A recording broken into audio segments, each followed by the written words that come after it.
Saga of Tanya the Evil started better than I expected. At first, I thought the interesting part would be the war setting, the flying mages, or the military action. But no.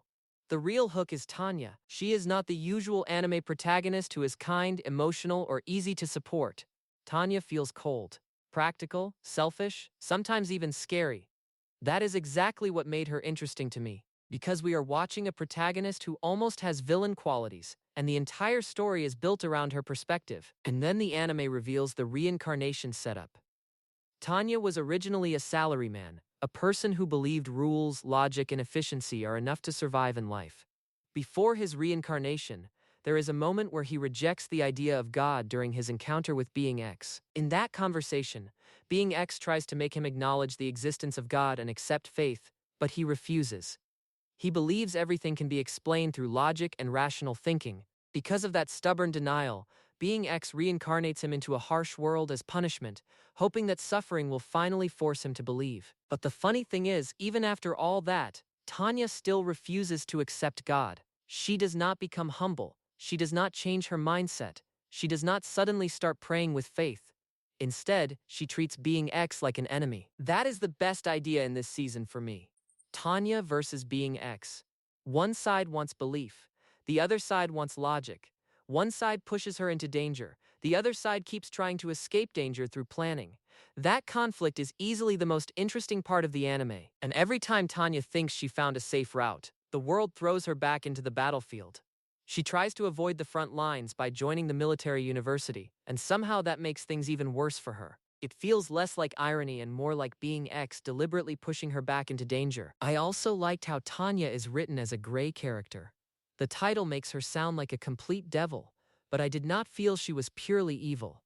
She is ruthless, yes. She is emotionally detached, yes. She can make brutal decisions without much hesitation, but most of the time she is not doing evil just for fun. She is trying to survive inside a war system where everyone is already doing terrible things. That is what makes her character interesting.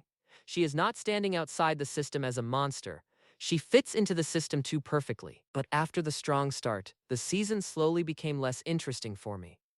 Around the middle, I started feeling the same pattern again and again. Tanya goes into battle. Her battalion attacks. The enemy gets destroyed. The Empire moves to the next operation. The action is not bad. The animation is good. The magical combat looks nice. But emotionally, I was not getting pulled in. At one point, I started losing track of which country they were fighting and why it mattered. That is not a good sign for a war story. The war keeps moving, but the story does not always make us care about the war. And that is the biggest issue for me. If you are telling a war story, showing only one side for too long makes the world feel smaller. We see the Empire's plans, Tanya's strategies, and their victories. But for most of the season, the enemy side does not feel equally alive. What really bothered me was that their strategies were barely shown at all, because war is not interesting only because someone wins. War becomes interesting when both sides are actively planning, adapting, and trying to beat each other, and when both sides also carry the emotional weight of what they are fighting for, the story becomes much stronger. That is why the final 2 episodes worked much better for me. When the anime brings in the father and daughter angle with Anson and Mary, the story suddenly has more weight. For once, the enemy side does not feel like just another target on the map. There is pain there is revenge there is a personal consequence. And because of that, Tanya's actions start feeling heavier too. The fight near the end was also one of the better moments of the season. It had more tension, more emotion, and more reason to care than many of the earlier battles. That made the ending more interesting because now the story is not just about winning battles. It is about consequences coming back. Mary joining the army for revenge is also a good setup for the future. I already guessed she would come back into the story in some way, and now I am curious to see how Tanya will be affected by that. Overall, Season 1 is an average start for me. Not bad, not great, somewhere in the middle. Tanya is easily the strongest part of the anime.